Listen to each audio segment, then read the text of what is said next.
Olá pessoal, tudo bem com vocês? Espero que todos estejam bem. Hoje trataremos de duas novidades que nos foram colocadas pela Lei 13.964 de 2019, também conhecida como pacote anticrime. Vamos falar do arquivamento do inquérito policial, que teve a sua sistemática alterada pelo pacote anticrime, e vamos falar do acordo de não persecução penal, que foi instituído pelo pacote anticrime. Então vejamos a nova redação do artigo 28 do Código de Processo Penal. Ordenado o arquivamento do inquérito policial ou de quaisquer elementos informativos da mesma natureza, o órgão do Ministério Público comunicará à vítima, ao investigado e à autoridade policial e encaminhará os autos para a instância de revisão ministerial para fins de homologação na forma da lei. Então, vejamos, a principal novidade aqui é que o controle do arquivamento do inquérito policial ou de qualquer outras peças informativas que tenham por finalidade obter o convencimento do órgão acusatório a respeito da ocorrência de crime, deixa de passar pelo controle judicial. Ou seja, não é mais o juiz que fará o controle ou não do arquivamento das peças de inquérito ou de investigação. Então vejam que necessariamente o Ministério Público comunicará a vítima, o investigado e a autoridade policial. Então vejam que houve, em detrimento da anterior redação do artigo 28, a mudança de foco em relação a quem tem efetivamente interesse em questionar a ordem de arquivamento.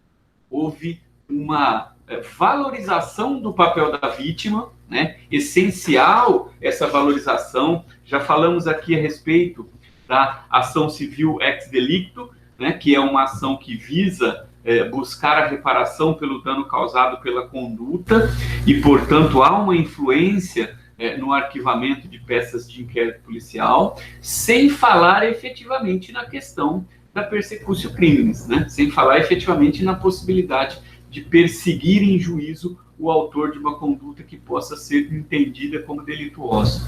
Então, vejam, artigo 28 até o advento da Lei 13.964 de 2019.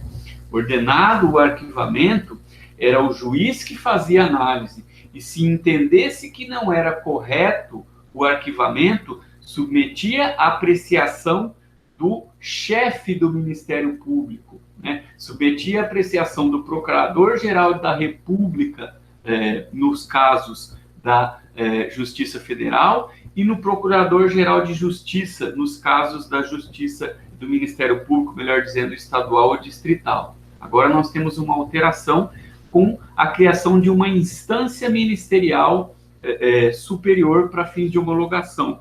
É provável, e a doutrina tem se manifestado dessa forma, que os Ministérios Públicos estaduais, distrital e federal se organizem para criar essa instância revisional. E aí me parece uma vantagem no sentido de que nós não teremos mais aquela ideia de que o chefe do Ministério Público, que tem muito mais funções administrativas dentro da instituição do que propriamente função de atuação no que diz respeito às matérias deixadas a cargo da instituição, seja uma voz única, né, e falando de cima para baixo. Então, uma instância revisional, obviamente, pode significar lá, ao longo do tempo, uma, digamos, sedimentação de um posicionamento do Ministério Público, né? A despeito de você ter, periodicamente, um chefe do Ministério Público. Ou seja, parece-me que retira-se um pouco aquela ideia da prevalência da figura do chefe do Ministério Público naquele determinado período. Enfim, nós temos, então, confirmando uma valorização da pessoa da vítima, né? A necessária comunicação que se dá ao investigado para que ele tenha também conhecimento do que está acontecendo e da própria autoridade policial. Ou seja, há, digamos, um respeito à cadeia de pessoas envolvidas nessa atividade, e isso parece algo extremamente positivo, sem dúvida. Seguimos, então. Parágrafo 1º. Se a vítima ou seu representante legal não concordar com o arquivamento do inquérito policial, poderá, no prazo de 30 dias do recebimento da comunicação, submeter a matéria à revisão de instância competente do órgão ministerial, conforme dispuser a respectiva lei orgânica. Então vejam que o Ministério Público ele tem uma lei orgânica, né, em cada uma das suas esferas, seja o Ministério Público de cada um dos estados e do Distrito Federal e o Ministério Público Federal. Então, se não houver na lei orgânica destas instituições uma regulamentação no que diz respeito a essa revisão relacionada a arquivamento de peças de inquérito policial, vai ser necessário fazer uma alteração nesse sentido. Vejam uma observação interessante. O caput do artigo deixa claro que o Ministério Público, que o representante do Ministério Público encaminhará os autos para instância revisional para fins de homologação, independentemente de manifestação da vítima. Depois, o parágrafo 1º concede à vítima o direito de, em 30 dias, submeter à instância competente esta matéria, ou seja, a matéria já está submetida por ordem do caput. O que, na verdade, parece que seja o sentido aqui é permitir que a vítima argumente no sentido da sua não concordância, que a vítima apresente elementos que possam influenciar nesta revisão de uma instância superior do órgão ministerial. Então, aqui, inclusive o Guilherme de Souza Nutti já coloca essa observação, e me parece correta, talvez seja o caso da instância de revisão ministerial aguardar o decurso do prazo de 30 dias da intimação da vítima, da comunicação da vítima, para somente aí fazer a análise de homologação. Por quê? Porque se a instância superior do Ministério Público homologa esta ordem de arquivamento e no momento posterior, ainda dentro do prazo de 30 dias da comunicação, a vítima apresenta suas razões, ela teria que reanalisar aquela ordem. E aí, evidentemente, que haveria um comprometimento dessa análise por parte da vítima. Pode-se dizer que haveria uma mitigação desta faculdade que foi colocada à vítima. Então, parece que o mais lógico é que o órgão ministerial, cada órgão ministerial se organize para aguardar o decurso do prazo de 30 dias e, se houver a apresentação de razões pela vítima, fazer a análise tanto da ordem de arquivamento quanto da manifestação da vítima no sentido contrário. Tá? O importante aqui é lembrar sempre que nós tivemos a alteração completa daquele quadro anterior, que colocava o juiz como centro desse controle, podendo homologar o arquivamento imediatamente após a manifestação do Ministério Público, podendo submeter ao chefe do Ministério Público, e esse chefe do Ministério Público tinha como opções insistir no arquivamento e aí tornar a homologação do arquivamento obrigatória pelo judiciário, ele próprio, chefe do Ministério Público, oferecer a denúncia, ou ainda designar um outro representante do Ministério Público para oferecer a denúncia.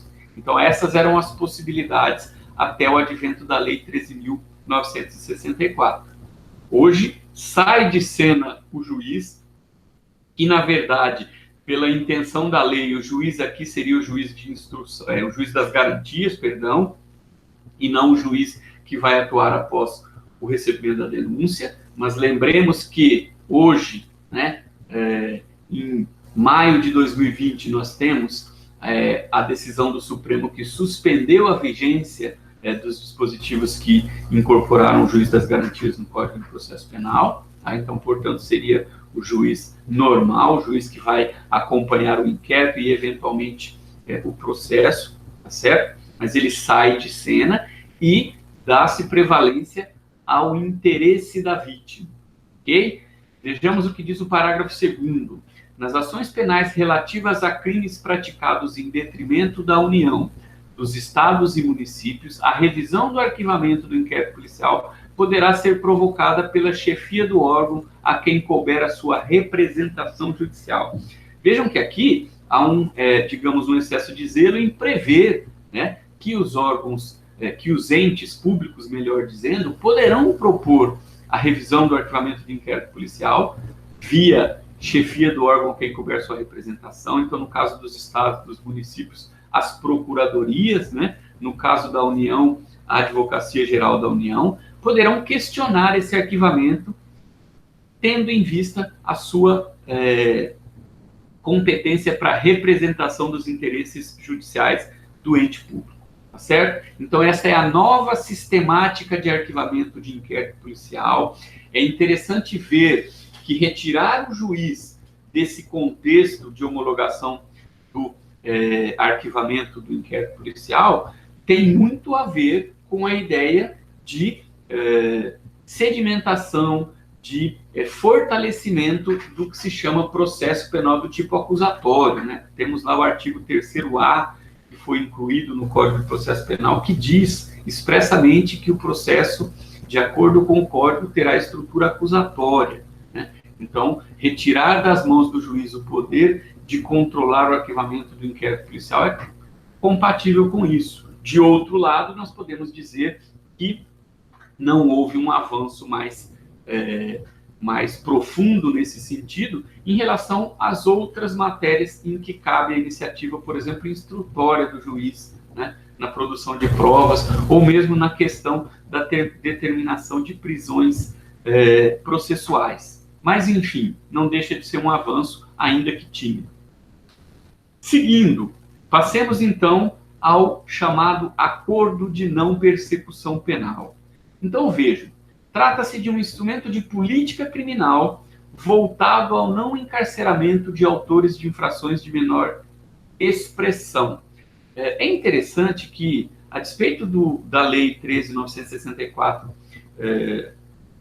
ter ganho o apelido de pacote anticrime, nós estamos diante de ações, basicamente, que ocorrem pós-crime, né? Nós estamos, basicamente, diante de dispositivos que cuidam da repressão ao crime. Então, nós temos alterações no Código Penal, no Código de Processo Penal, na Lei de Execução Penal e em algumas outras leis esparsas. Todas elas, leis que visam o controle pós-ocorrência da atividade criminal, né? Então, nós estamos, sim, falando de uma política criminal, e aí eu falo especificamente em relação ao acordo de não persecução penal, ok? Mas nós estamos falando de uma política criminal pós-crime, tá? Então, se é possível falar em pacote anticrime, nós estaríamos falando aqui daquela situação de fins da pena,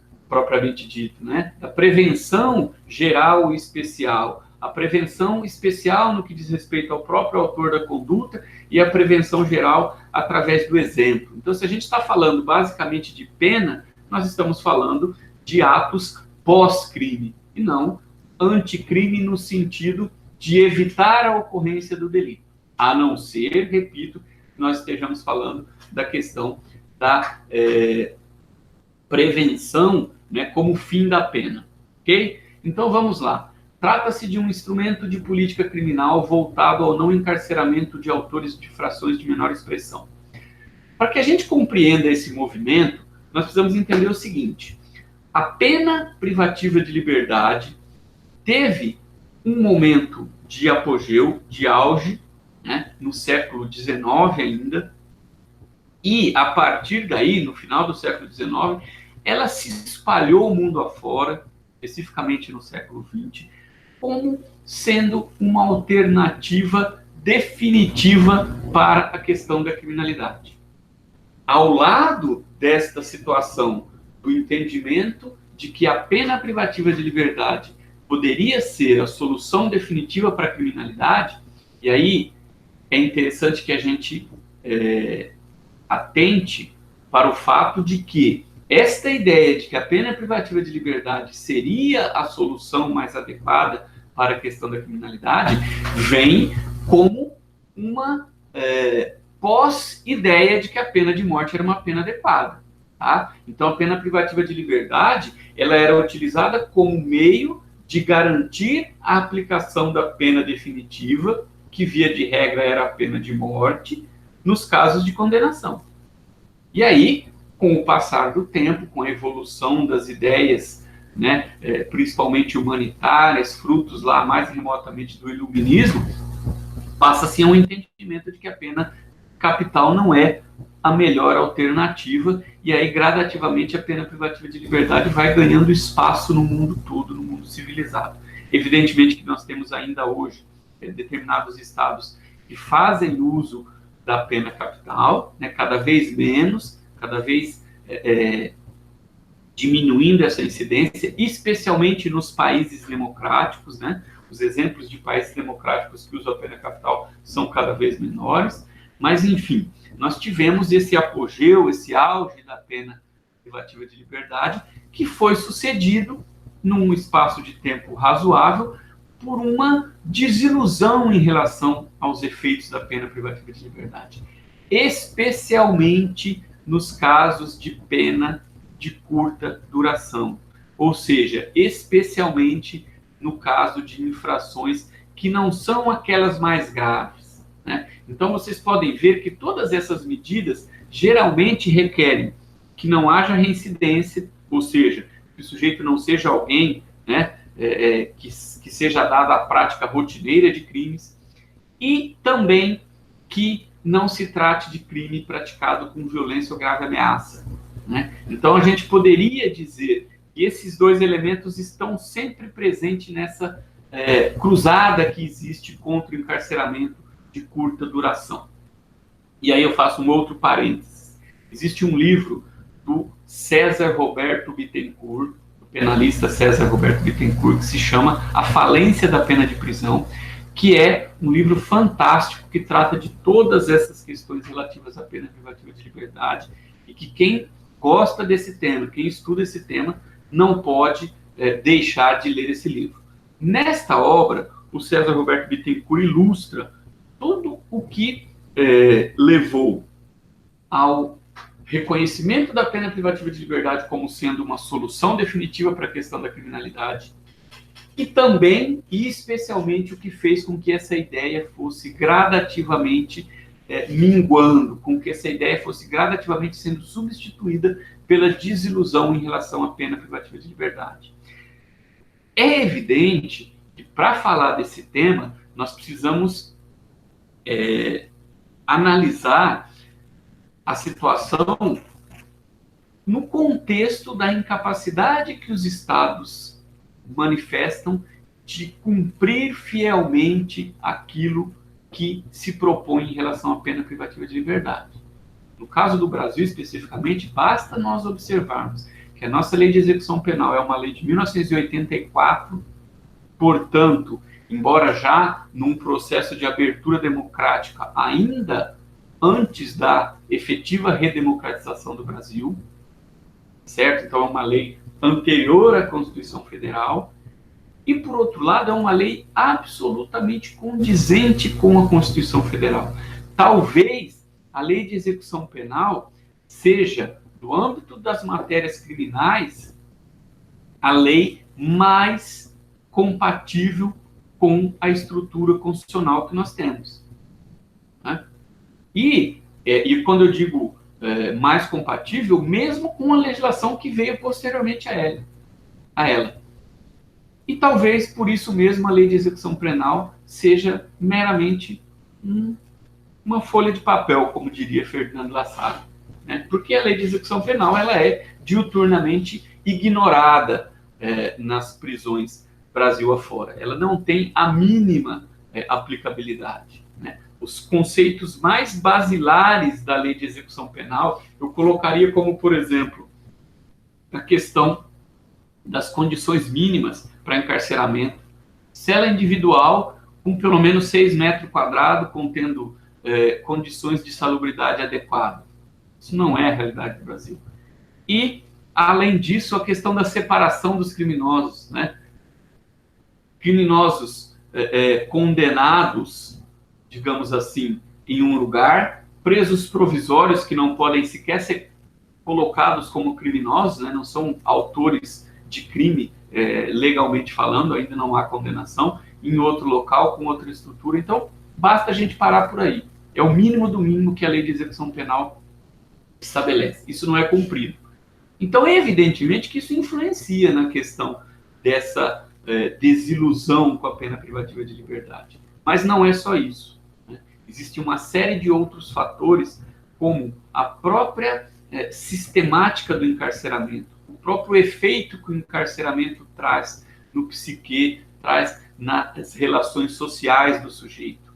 Então, com o passar do tempo, a ideia de evitar o encarceramento por curto espaço de tempo passou a ser uma fixação no mundo ocidental, né? Nós temos aqui o grande movimento das penas alternativas no final dos anos 80, começo dos anos 90, né?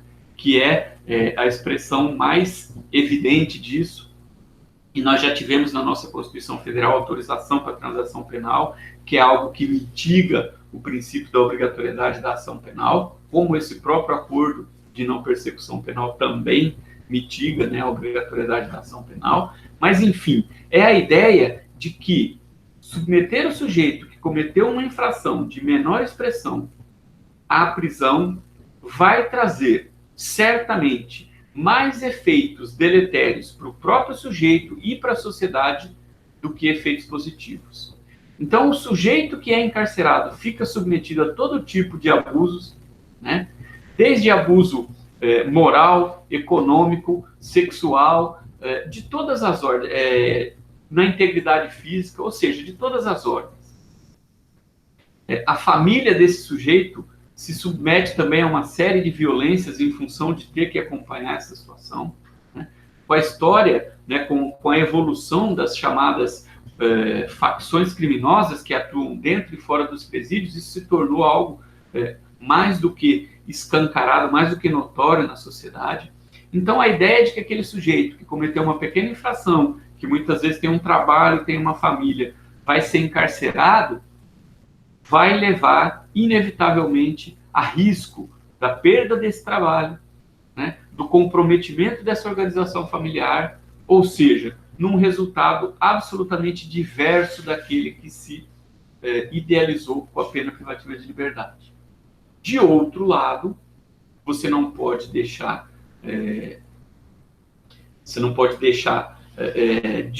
descoberta, né, a ideia de que o cometimento, em tese, de uma infração merece uma punição. Então, a partir daí, você começa a ter o desenvolvimento de uma série de alternativas à privação da liberdade, mas sempre alternativas que importam em alguma consequência direta para o infrator. Então, ele não vai ser submetido a uma pena privativa de liberdade, mas ele vai sofrer uma consequência. E isso se adequa muito bem a uma outra realidade, que é a realidade de que o sujeito condenado por um pequeno delito a uma pena pequena, invariavelmente já não iria cumprir a pena privativa de liberdade. Já iria cumprir a pena em regime aberto. E muitas vezes, e aí falando especificamente do Brasil, pela falta de estrutura relacionada à execução penal, cumprir pena em regime aberto é a mesma coisa de estar absolutamente livre, sem qualquer restrição. E aí você tem um outro efeito perverso, que é o olhar da sociedade vendo que aquele sujeito cometeu um delito, que foi condenado por ele, mas que nada aconteceu. Que você tem uma pena de faz de conta. E isso, obviamente, para a vítima, que é alcançada por esse pequeno delito, e para a sociedade, que sempre vai ser a vítima, né, imediatamente, é muito ruim. Então, a ideia básica é substituir a possibilidade, ou até mesmo a pena já aplicada privativa de liberdade, por uma outra medida que seja eficiente, que seja eficaz, que o sujeito efetivamente tenha que cumprir, que a vítima que é o alcançado pelo crime e a sociedade vejam esse cumprimento da pena, ou seja, vejam a resposta do Estado em relação à infração penal.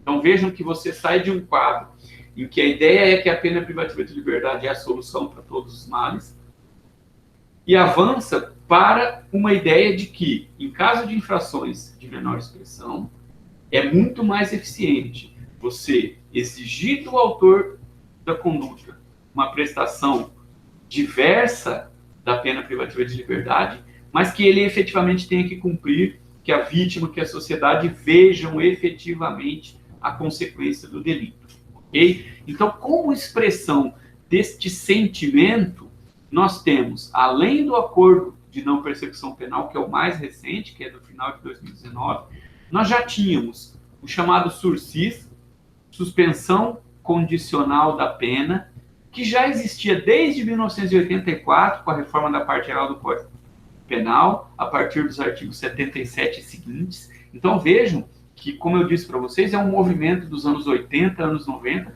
e que já trouxe reflexos no Brasil na reforma da parte geral do Código Penal em 1984, ainda no período de redemocratização, digamos assim, né? Não ainda com o fim completo da ditadura, mas num período de abertura democrática, que era o que acontecia no começo dos anos 80. Lembremos, a título de contextualização histórica, que a lei da anistia foi aprovada em 79. Então, em 84, nós já tínhamos avançado bastante em relação a essa abertura democrática. Então, vejam, a suspensão condicional da pena, criada em 84, estabelecia que penas de até 2 anos, e aqui nós estamos falando de pena aplicada, portanto, de condenação, né? Denúncia, processo, condenação efetiva. Essa pena poderia ser suspensa por 2 a 4 anos, mediante condições. Posteriormente, em 1998, foi criado o chamado surcietário, né? Que é a possibilidade de suspensão condicional da pena em virtude do fato do réu ser maior de 70 anos, ou ainda o surcio humanitário, pelo fato da condição de saúde do sujeito indicar que não é interessante submetê-lo ao cárcere. E sempre mediante condições. Então vejam, aqui, no caso da suspensão condicional da pena, inicialmente, a partir de 1984, pena até 2 anos, passível de suspensão condicional por 2 a 4 anos, mediante condições. Então vejam que interessante. O sujeito, via de regra, é condenado a cumprimento de pena em regime aberto, nessas condições, porque para obter a suspensão condicional da pena, ele não podia ser reincidente em crime doloso, tá certo? E tinha também a questão subjetiva, né? As condições todas deveriam ser favoráveis à suspensão da pena. Então, na prática, era vantagem para o sujeito cumprir a pena em regime aberto do que ter a sua pena suspensa por 2 a 4 anos. E ainda mediante condições que, via de regra, eram condições muito semelhantes e, às vezes, até mais rigorosas do que as condições do regime aberto. Então, veja que seria trocar, né, não 6 por meia dúzia, mas 6 por uma dúzia inteira, porque você ia ficar passível de sofrer as consequências por até 4 anos. E com um problema seríssimo. Quando você cumpre pena em regime aberto, você está efetivamente cumprindo pena. Então, se você tiver um problema no último dia do cumprimento da pena, vai estar faltando um dia para cumprir a pena, né? Então, vamos imaginar que o sujeito está lá cumprindo uma pena de 2 anos em regime aberto. E faltando 1 semana para cumprir a pena, ele é preso em flagrante. O que vai estar faltando para ele cumprir a pena? 1 semana. Agora, se ele tiver com a sua pena suspensa condicionalmente e tiver faltando 1 dia para cumprir a pena e ele for preso em flagrante, ele vai ter toda a pena de 2 anos para cumprir. E aí, dependendo do que acontecer ali para frente, aquela pena que era em regime aberto pode ser convertida em regime fechado, ou seja, é muito mais gravoso do que cumprir a pena em regime aberto. Daí que o sursis acabou caindo muito no esquecimento ao longo do tempo. Repetindo, a partir de 98, ampliou-se que condenações de até 4 anos por questões etárias e humanitárias permitem a suspensão, e aí uma suspensão por 4 a 6 anos, também mediante condições, mas aí com condições diferentes. Para vocês terem uma ideia, no caso do sursis, no primeiro ano, o condenado obrigatoriamente ou deveria prestar serviço à comunidade ou se submeter à limitação de fim de semana. Vejam que naquele quadro que eu mencionei para vocês, muitas vezes é mais gravoso do que o próprio regime aberto. Tá? Uma última observação.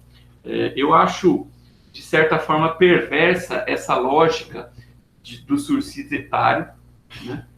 Como são muitas vezes os decretos presidenciais de indulto e comutação de pena. Por quê? Porque uma pessoa maior de 70 anos ou um doente é uma pessoa extremamente complicada de se manter no cárcere, dá um trabalho muito grande. Então, o caráter humanitário desta medida muito mais tem a ver com a ideia do Estado de se livrar dessa situação.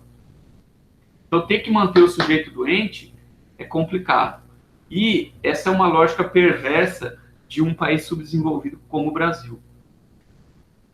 É mais difícil no Brasil permitir que um preso doente morra sem atendimento do que permitir que um sujeito que está em pleno gozo de sua liberdade morra doente na porta de um hospital sem atendimento. A realidade é essa.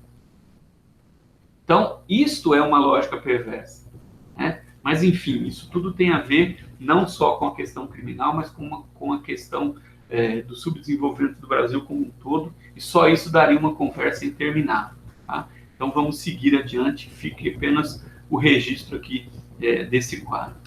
Uma outra possibilidade, um pouco tempo depois, né, é a transação penal, que foi prevista já no artigo 98, inciso 1 da Constituição Federal. Né? O inciso 1 do artigo 98 estabelece que, no caso de infrações de menor potencial ofensiva, deveriam ser definidas por lei, né? Poderia haver a transação penal também por meio de uma regulamentação legal. E aí nós temos, né, a definição via Lei 9.099 de 95, das infrações de menor potencial ofensivo, né, que hoje, a partir de 95, houve algumas alterações, e hoje se cristalizou que trata-se de crimes apenados com até 2 anos e todas as contravenções penais. Então, hoje, infração penal de menor potencial ofensivo é o crime com pena de até 2 anos e contravenções penais. Estes delitos, estas infrações de menor potencial ofensivo, estão sujeitas à transação penal, certo? Que é uma possibilidade de você estabelecer uma troca entre o processo e uma possibilidade de cumprimento antecipado de uma restrição, que é muito semelhante ao acordo de não persecução penal. Tá? Nós vamos ver adiante que existem algumas diferenças, principalmente em relação à pena, mas é bastante parecido, né, com a transação penal. Talvez fosse até mais coerente fazer uma reforma na Lei 9.099 de 95 do que propriamente criar um outro instituto, né, que só cria outras requisitos, outra sistemática, ou seja, só vai complicando, né, todo já intrincado sistema penal brasileiro. Mas, enfim, a transação penal ela é possível para os crimes com pena de até 2 anos e para as contravenções penais. A transação penal ela é tentada, para quem ainda não viu essa matéria, numa audiência preliminar antes da denúncia, né, antes do oferecimento da denúncia, numa audiência preliminar, onde inicialmente se tenta a composição civil. Então, vejam, no caso do sursis, é meramente não colocar o sujeito no cárcere mediante algumas condições. No caso da transação penal, o primeiro objetivo da Lei 9.099 é a composição civil de danos. Então, aqui, vocês percebam que já houve um avanço no que diz respeito a dar uma resposta adequada para a vítima da conduta. Ainda antes de se apurar a conduta, né? No sursis, nós estamos falando de pena, portanto, já houve condenação. Aqui nós estamos falando de uma audiência preliminar, sem qualquer apuração mais rigorosa do fato. E aí, com uma possibilidade de a composição civil, inclusive colocar fim à questão criminal e nem a transação penal ocorrer, que é a situação das infrações penais privadas, de iniciativa privada e de iniciativa condicionada à representação. Nestes dois casos, se houver a composição civil, extingue-se a questão penal. No caso da ação penal de iniciativa pública, além da composição civil de danos, pode haver a transação penal. E, por fim, a suspensão condicional do processo, que também veio na Lei 9.099, mas que permite, uma vez oferecida a denúncia, a suspensão do processo para todos os delitos com pena mínima não superior a 1 ano. Aí não é a máxima, mas é a mínima, que não pode ser superior a 1 ano. E aí pode haver a suspensão condicional após o recebimento da denúncia, também mediante condições. Então, veja, sursis, suspensão da pena, portanto, processo definitivo, condenação definitiva, transação penal objetiva, evitar o processo, tá certo? E a suspensão condicional do processo objetiva, evitar a continuidade do processo, porque você já tem denúncia recebida, portanto, já existe processo. Agora, passemos então ao acordo de não persecução penal propriamente dito, que está previsto lá no artigo 28A do Código de Processo Penal. Então, vejamos o texto. Não sendo o caso de arquivamento, acabamos de ver o arquivamento no artigo 28, né? Então, se não for o caso de arquivamento, e tendo o investigado confessado formal e circunstancialmente a prática de infração penal sem violência ou grave ameaça à vítima e com pena mínima inferior a 4 anos, o Ministério Público poderá propor acordo de não persecução penal, desde que necessário e suficiente para a reprovação e prevenção do crime, mediante as seguintes condições ajustadas cumulativamente e alternativamente. Então, veja, antes da gente entrar nas condições. Primeiro, houve uma alteração significativa, porque o acordo de não persecução penal alcança crimes desde que, sem violência ou grave ameaça, com pena mínima inferior a 4 anos, ou seja, até 3 anos, 11 meses e 29 dias, a gente não vai encontrar isso, mas enfim, menor que 4 anos já é possível. Então, quer dizer, é um acréscimo bastante grande em relação à pena máxima de até 2 anos da transação penal, né? E a pena de até 2 anos do sursis, até 4 anos só para o caso do sursis etário e humanitário.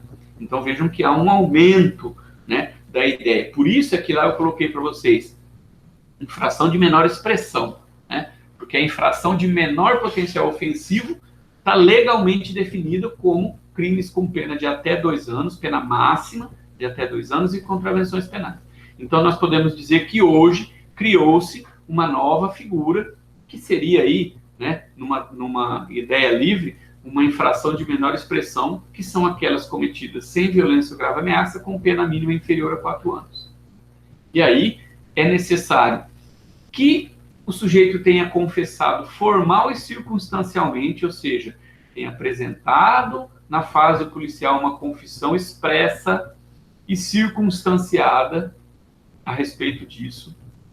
E aí vem a questão da ideia básica da pena, né? Necessidade e suficiência para a reprovação e prevenção do crime, que vai ser sempre uma suposição muito mal ajambrada, né? Porque quem vai saber efetivamente se aquilo é necessário e suficiente para a reprovação e prevenção do crime. Isso aqui é uma mera, digamos, uma mera retórica do artigo, para ainda fazer referência à ideia utópica lá da pena privativa de liberdade como solução para reprovação e prevenção do crime. Então, vejam que, ao mesmo tempo em que há uma desilusão com relação ao encarceramento, há ainda um apego, né, a essa ideia de que se busca a reprovação e a prevenção do crime e que a interferência penal é capaz disso.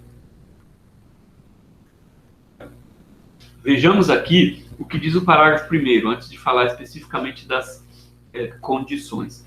Pena mínima para efeito de consideração aqui do acordo de não persecução penal deve considerar as causas de aumento e diminuição aplicáveis ao caso concreto. Vejam, nós temos aqui ao final de uma investigação, né? no momento em que o Ministério Público vai optar ou pelo arquivamento ou pelo oferecimento de denúncia.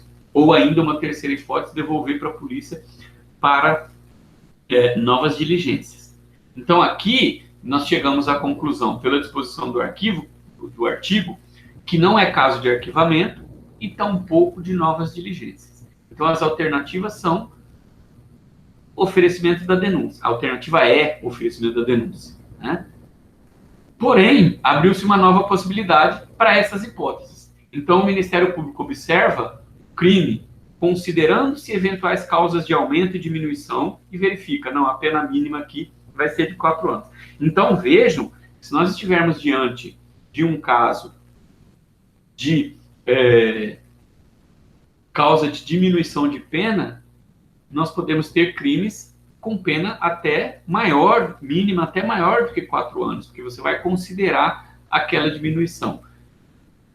Possivelmente, a jurisprudência vai se fixar na ideia de que a diminuição aqui seria, para efeito de compatibilização, a diminuição mínima, que é uma possibilidade do processo, nunca a diminuição máxima. Então, por exemplo, no caso do crime tentado, você tem uma diminuição de 1/3 ou 2/3. Provavelmente vai se cristalizar no entendimento de que você opera a diminuição de 1/3, que é a mínima, e vê o resultado, né? E se essa pena ficar no mínimo inferior a 4 anos, você teria a possibilidade do acordo. Agora vejamos, então, as condições que serão colocadas e que deverão ser cumpridas, além, obviamente, do que já está no caput. Confissão formal e circunstanciada e crime sem violência ou grave ameaça com pena mínima inferior a 4 anos. Ok? E aí, o que o sujeito vai ter que se comprometer? Reparar o dano ou restituir a coisa à vítima. Né? Então, esta é uma condição para o acordo de não persecução penal. Renunciar voluntariamente a bens e direitos indicados pelo Ministério Público como instrumentos, produto ou proveito do crime. Vejam que aqui tem todo um caráter de acordo mesmo, né? Porque o Ministério Público vai dizer, olha, eu entendo que este bem e direito são instrumentos, produto ou proveito do crime. Então, eu quero que você renuncie a ele. E vejam que, como você fala em instrumento e produto, você vincula muito isso ao crime. Então, naqueles exemplos de manuais lá, né? A máquina de fazer dinheiro falso é instrumento do crime. A balança do traficante é instrumento do crime. Né? A arma é instrumento do crime. Agora, o proveito do crime, se nós pensarmos aí em um crime, por exemplo, de corrupção passiva ou ativa, o proveito do crime pode ser o patrimônio do sujeito. Então, aí o Ministério Público vai ter uma margem de atuação bastante interessante em relação a isso. Ok? Seguindo, prestar serviços à comunidade ou a entidades públicas por período correspondente à pena mínima combinada, diminuída de 1 a 2/3. Então, vejam que nós vamos ter que ter um cálculo lá daquela pena e vai haver também, obrigatoriamente, a necessidade de prestação de serviço à comunidade ou entidades públicas. Então, esse acordo vai importar, e então vejam como eu coloquei para vocês anteriormente, a ideia de você substituir a possibilidade de um processo com a aplicação de uma pena que muitas vezes não é cumprida, porque ela é suspensa, porque ela é em regime aberto, para prestações que efetivamente são vistas pela sociedade. Obrigação de reparar o dano, restituir a coisa vítima, renunciar a bens, direitos, né, vinculados ao crime, prestar serviço à comunidade ou entidades públicas. Então, vejam que são ações realmente contundentes. Pagar prestação pecuniária, né, e aí, nos termos do artigo 45 do Código de Processo Penal, que estabelece a pena alternativa de prestação pecuniária, que é uma pena que pode ir de 1 a 360 salários mínimos, obviamente que vai depender do tipo de delito, da condição do sujeito e tudo mais, mas aqui com uma diferença. A prestação pecuniária lá do artigo 45, ela pode ser revertida à vítima. Aqui não se fala em reversão à vítima. Fala a entidade pública ou de interesse social que tenha preferencialmente como função proteger bens jurídicos iguais ou semelhantes aos aparentemente lesados pelo direito. Então aqui a prestação pecuniária ela se volta ao caráter da prevenção do crime, não necessariamente da reparação, porque o olhar para a vítima é reparação. Então, reparar o dano, restituir a vítima, reprovação e reparação do dano, né? E pagar a prestação pecuniária, neste caso, tem mais um caráter de prevenção, ou seja, melhorar aqui o aparato destas instituições, ok? Seguindo, cumprir por prazo determinado outra condição indicada, desde que proporcional e compatível com a infração penal imputada. Este dispositivo é semelhante a um dispositivo que existe lá no Código Penal relacionado à suspensão condicional da pena, que sempre foi muito criticado. Por quê? Primeiro, porque ele quase não tem utilidade, porque acaba se preferindo as condições que estão específicas na lei. E segundo, porque em determinadas hipóteses ele pode ser utilizado pelo Ministério Público como fator de, entre aspas, negar o acordo para o autor. Porque se é proposta uma condição absolutamente absurda, vai afastar o sujeito do acordo. Então, a ideia de proporcionalidade e compatibilidade com a infração penal, nós vamos ver mais à frente que o juiz vai ter, neste caso, controle disso, mas ainda assim não há garantia de que não possa ser proposta uma condição que seja absurda e que faça e que tenha por finalidade, né, mesmo que disfarçadamente, afastar o sujeito do benefício legal previsto. Seguindo, existem hipóteses de não aplicação do acordo, né? A exemplo do que acontece com a transação penal, nós temos aqui as hipóteses. Vejam que interessante. Se não couber transação penal de competência do GCRIM. Aliás, se couber transação penal de competência do GCRIM. Então, aqui já está havendo o quê? Uma exclusão das infrações penais de menor potencial ofensivo. Então, assim, o que falou assim? Ó, nós estamos criando algo diferente, mas não tem por finalidade atrapalhar a competência do juizado especial criminal. Então, se cabe transação penal, vai lá para o GCRIM, não é aqui no acordo de não persecução penal. Então, o que o Ministério Público faz? Ele propõe a realização de audiência de conciliação e transação penal, e não a proposta de suspensão, de não persecução penal. Certo? Essa é a primeira hipótese de não cabimento. Segundo, investigado reincidente ou houver elementos probatórios que indiquem criminalidade habitual, reiterada ou profissional, excetuadas as infrações pretéritas insignificantes. Então, vejam aqui, reincidente, então nós teremos que estar diante de um sujeito que, no mínimo, já tenha cometido 2 delitos e esteja sendo investigado por um terceiro. Afinal de contas, a reincidência pressupõe um segundo delito praticado após o trânsito em julgado da condenação por um delito anterior, certo? Então, nesse caso, não vai haver a possibilidade de acordo de não persecução penal. A indicação de criminalidade habitual, reiterada ou profissional. E aí, vejam, como que eu vou ter alguém que é criminoso habitual, que reiteradamente comete delitos, profissional da criminalidade que não é reincidente? É possível? É possível. Nós temos situações em que o sujeito comete uma série de delitos, né, que podem levar a, não, talvez habitual não, porque você tem um espaço de tempo menor, mas a reiteração, a criminalidade profissional, mas que não o tornou ainda reincidente. Nesse caso aqui, é muito provável, por exemplo, que nós tenhamos uma série de inquéritos policiais em andamento, e o primeiro que chegue lá poderia sugerir a possibilidade de acordo de transação penal. Só que aí o Ministério Público observa e vê que tem uma série de outros inquéritos por condutas semelhantes ou até mais graves que estão em vias de estarem aptas à denúncia. E aí é necessário o quê? Que ele argumente que existem elementos probatórios. Ele vai ter que buscar nestas investigações criminais esses elementos probatórios, né, convincentes, para não propor o acordo de persecução penal.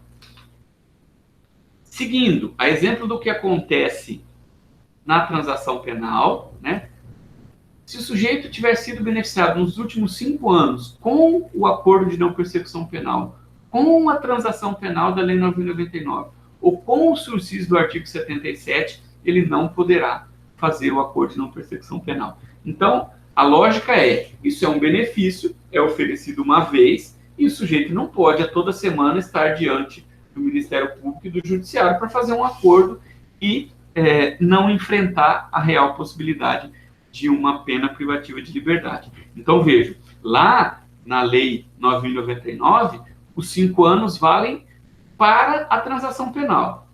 É um instituto interno. Aqui abriu-se isso, né? Os 5 anos valem para o próprio acordo de não persecução penal, vale para a transação penal do 9.099 e vale também para o sursis do Código Penal. Crimes praticados no âmbito de violência doméstica ou familiar ou contra a mulher em razão da condição de sexo feminino. Nós temos nos últimos anos, nas últimas décadas, né, uma repressão, uma tentativa de repressão muito forte em relação aos crimes de violência doméstica, né, e familiar. Aqui me parece que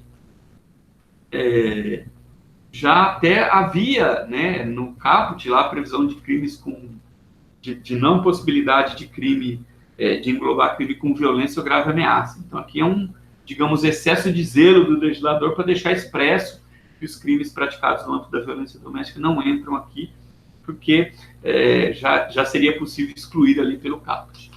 Seguindo, formas de celebração desse acordo, a formalização do acordo de não persecução penal. Primeiro, serão termos escritos e assinados pelo MP, investigado e seu defensor. O acordo será formalizado por escrito, deverá ter a assinatura do representante do Ministério Público, do investigado e obrigatoriamente do seu defensor, para deixar claro que ele precisa estar assistido, né, por defensor para realizar o acordo. Haverá uma audiência para homologação, na qual será verificada a voluntariedade, mediante a oitiva do investigado com o seu defensor e a legalidade do acordo. Então, veja, o acordo vai ser feito entre Ministério Público e investigado, assistido por advogado. Feito esse acordo, vai ser submetido a juízo para que haja audiência, e na audiência o juiz vai ouvir o investigado para saber se voluntariamente ele fez aquele acordo, se houve algum tipo de pressão ou até mesmo de engano, né, em relação a isso. Se ele chegar e dizer assim, eu não entendi o que estava acontecendo, vai estar claro que não é voluntário. E vai se verificar a legalidade do acordo. Então, aqui nós temos a mesma lógica da Lei 9.099, que se convencionou chamar de discricionariedade regrada do Ministério Público. O Ministério Público é que tem o poder de oferecer e de celebrar o acordo, assim como a transação penal, porém, sob supervisão, sob a necessidade de homologação do judiciário. Então, o judiciário vai verificar se aquele acordo é legal, tanto no sentido de legal, porque aquele sujeito não teria o direito e está sendo beneficiado pelo Ministério Público, como legal no sentido de não estar avançando e impondo ao sujeito obrigações que vão além daquelas previstas na lei, certo? Seguindo, é preciso verificar a inadequação, a insuficiência ou abuso nas condições para que o juiz possa, nesse caso, devolver ao Ministério Público para reformular a proposta. Então, se o juiz entender que aquele acordo é inadequado, é insuficiente ou é abusivo, ele devolve para o Ministério Público para reformular uma proposta. Evidentemente, quando se fala em devolver para reformulação, nós estamos diante da situação em que é possível reformular, né? Porque se for uma situação, por exemplo, de abuso, pode ser que não seja possível reformular a proposta. Se o Ministério Público não conseguir enquadrar naquilo que é permitido pela lei, ele não vai conseguir reformular a proposta. Se for uma questão de inadequação ou insuficiência, então é mais evidente a possibilidade. Sempre com a concordância do investigado, aqui nós estamos falando de um acordo, ok? Então não há aqui, evidentemente, a possibilidade de se impor isso ao investigado. Obviamente que a gente está falando de uma situação hipotética, né? Porque nós sabemos as condições em que ocorre a justiça criminal no Brasil. Seguindo, a homologação poderá ser recusada por não atender aos requisitos ou não houver a reformulação. Então, vejam, se o juiz verificar que é inadequada, que é insuficiente ou que é abusiva, ele pode devolver para o Ministério Público para reformulação, ou ele pode recusar-se a homologar. Se ele verifica de plano que é abusivo, que não tenha o cabimento, é um crime de homicídio. Bom, não existe homicídio sem violência ou grave ameaça, né? Ainda que seja indireta, tem que haver. Então o juiz fala, não, aqui não é o caso, vou recusar. Violência contra a mulher, violência doméstica, eu vou recusar, tá certo? Entende que dá para reformular e que é só uma questão formal, devolve e aguarda. Se não houver reformulação, não homologa. Se houver reformulação, pode homologar. Seguindo, a homologação poderá ser recusada por não atender aos requisitos ou não houver a reformulação. Aqui acho que está repetido, né? Está repetido aqui, perdão, gente. Terceiro, recusada a homologação, o MP analisará a necessidade de complementação das investigações ou oferecimento de denúncia. Então, veja, aqui me parece que abriu-se um precedente ou uma possibilidade, digamos aqui, interessante. Se o juiz, por exemplo, considera insuficiente aquela proposta, como que ele pode considerar insuficiente? Insuficiente para quê? Para repressão ou prevenção do crime? Ou em relação aos requisitos que são colocados ali? Enfim, se o Ministério Público entender que não conseguiu homologação, ele poderia, em tese, né, buscar a complementação das investigações e oferecer a denúncia. Então, me parece que aqui ficou a possibilidade do juiz interferir diretamente na possibilidade do acordo, ou seja, recusar acordos que ele, juiz, entenda que não são adequados para aquela situação. Então, é uma mitigação bastante forte em relação à discricionariedade do Ministério Público. E aí, homologado o acordo, será executado diretamente no juiz da execução penal. Aqui uma coisa interessante, o acordo de não persecução penal vai se transformar num título executivo que correrá perante o juízo da execução penal, certo? E aí, evidentemente, seguirá todos os trâmites lá de acordo com aquilo que foi estabelecido naquele acordo. A vítima será intimada da homologação do acordo e de seu descumprimento. Olha que interessante. A vítima tem interesse sempre, inclusive na possibilidade de apresentação de queixa-crime subsidiária da pública. Então, vejam, se o autor do acordo descumpriu o acordo, o que vai acontecer? Vai haver a necessidade de revogação desse acordo e a vítima poderá acompanhar isso e poderá, no futuro, inclusive, propor a queixa-crime. Interessante. Consequências do acordo de não persecução penal. Descumprido o acordo, o MP comunicará ao juiz para fins de rescisão e oferecimento de denúncia. Vejam, esta é a situação hoje da transação penal, né? Descumprido o acordo de transação penal, o MP pode oferecer denúncia, mas isso não está expresso na lei. Isso acabou se cristalizando por definição em julgamento do Supremo Tribunal Federal. Aqui já há a previsão expressa na lei. Se houve descumprimento do acordo, o Ministério Público comunicará ao juiz para rescindir o acordo e oferecer denúncia. E aí, veja o que eu disse do artigo, da observação anterior. A vítima tem que ser intimada. E aí a vítima vai poder acompanhar se vai efetivamente haver o oferecimento da denúncia ou não, podendo substituir a denúncia pela queixa-crime subsidiária.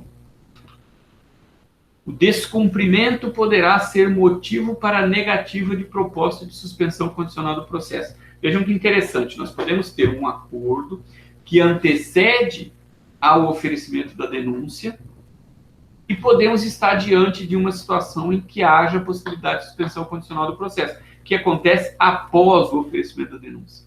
Mas o que é suspensão condicional do processo em termos de comparação com o acordo de não persecução penal? A diferença aqui está só no momento. O acordo de não persecução ocorre antes do oferecimento da denúncia e a suspensão condicional do processo após, né? Por isso que um é acordo de não persecução penal e o outro de suspensão do processo que já existe. O processo, uma vez iniciado, havendo recebimento da denúncia, já formaliza a persecução penal. Então, interessante que o Ministério Público pode dizer, olha, já fiz o acordo de não persecução penal, o sujeito não cumpriu, portanto, não vou propor a suspensão condicional do processo. Já vou seguir adiante. Seguindo, a celebração e o cumprimento do acordo não constarão de certidão de antecedentes criminais, a não ser para verificação de benefício anterior. Aqui, é interessante observar, a exemplo do que acontece na transação penal da Lei 9.099, que a formalização de acordo de não persecução penal não importa em assunção de culpa. Com uma situação interessante, aqui é necessário que o sujeito tenha confessado circunstancialmente em fase de inquérito.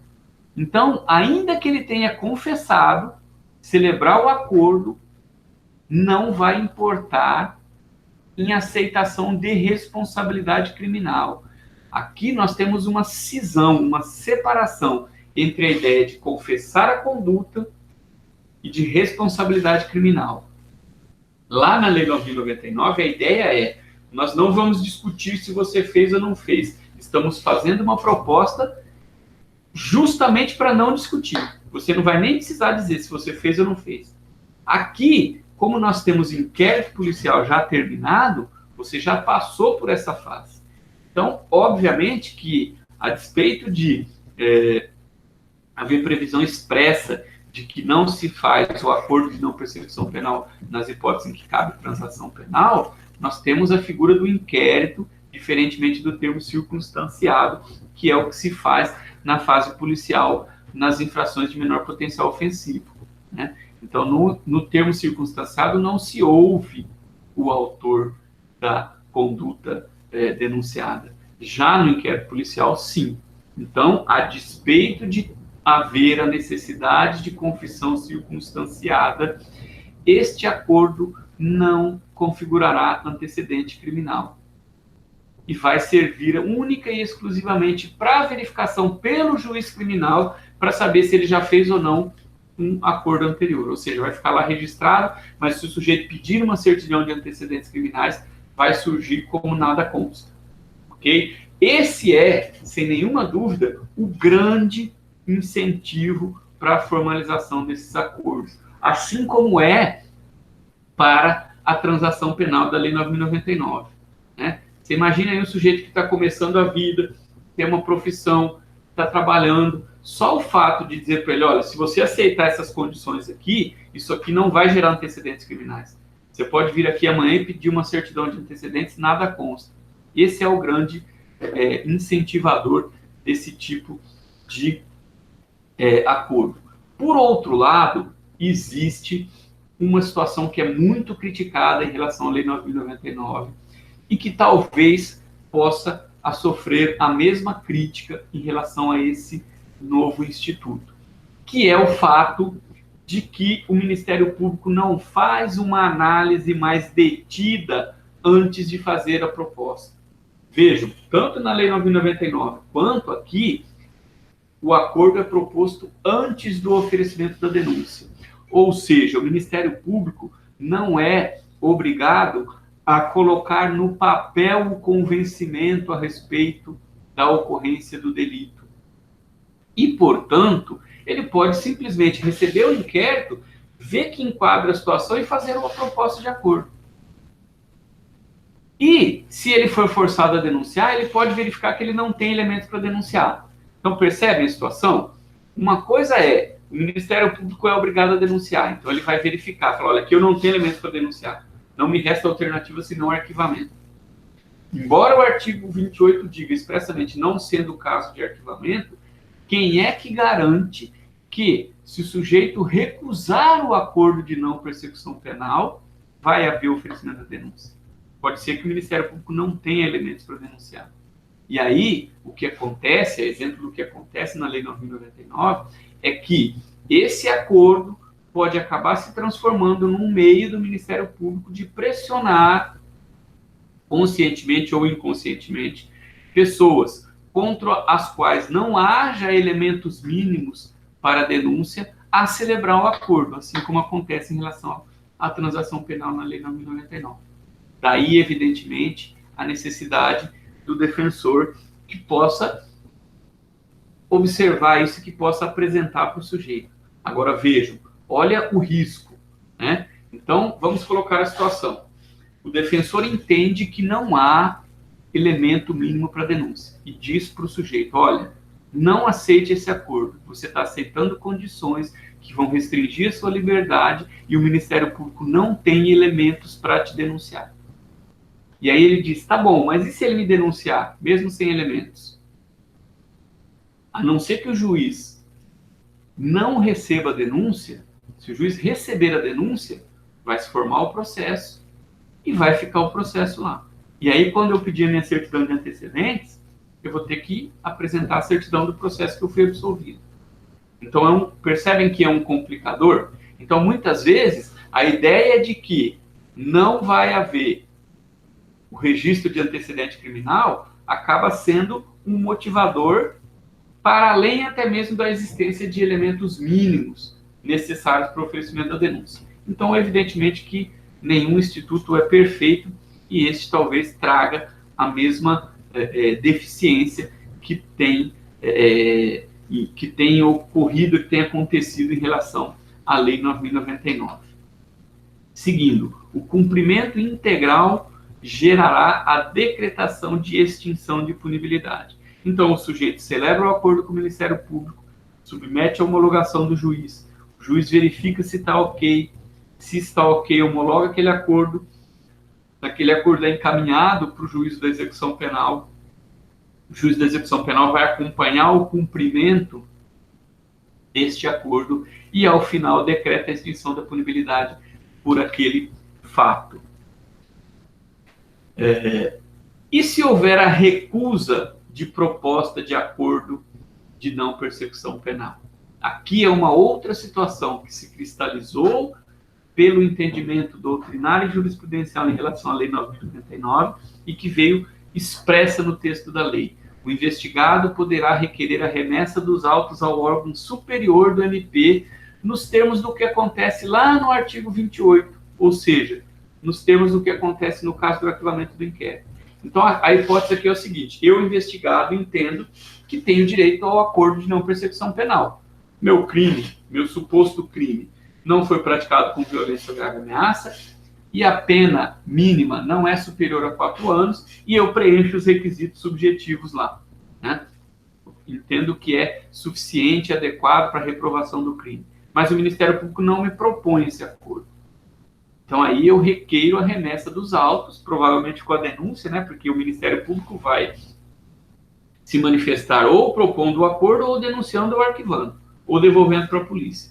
Então, a ideia de que não houve a proposta seria a denúncia. E aí o órgão superior do Ministério Público vai verificar se eu tenho ou não direito a uma proposta de não acordo de não persecução penal. Ok?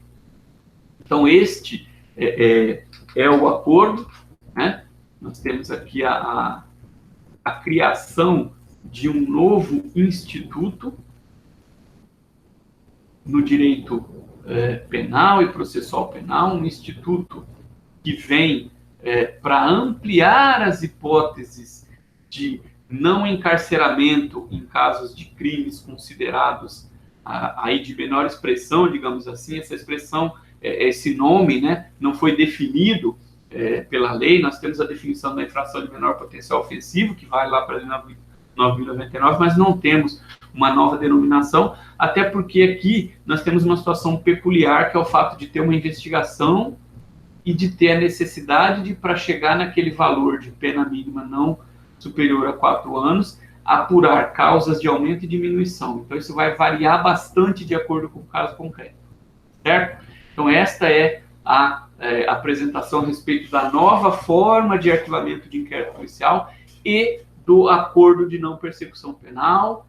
Fiquem bem, se cuidem e até a próxima.